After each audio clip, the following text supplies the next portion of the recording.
In today's video, I'm going to teach you how to refund on Acuity Scheduling using the full 2025 guide. This process can be incredibly helpful for service providers utilizing Acuity Scheduling, providing a seamless experience for both you and your clients.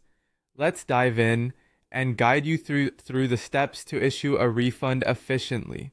To begin, you'll want to open your preferred web browser and navigate to acuityscheduling.com. This is the main hub where you'll manage all your scheduling needs, including transaction oversight.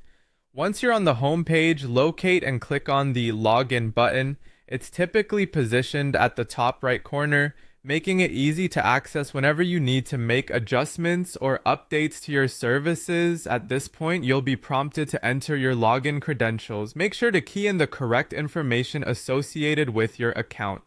This is crucial for gaining access to the administrative side of your calendar, where you'll manage appointments and client interactions.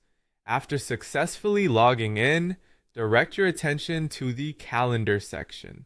This is the area where all your scheduled appointments are visible. By accessing this section, you're one step closer to resolving any refund matters. Now click into the calendar to view the appointments for the day or any specific date in question. From here, you'll want to open the details of the specific appointment that requires attention. It's essential to ensure that you're reviewing the correct appointment to avoid any mix-ups.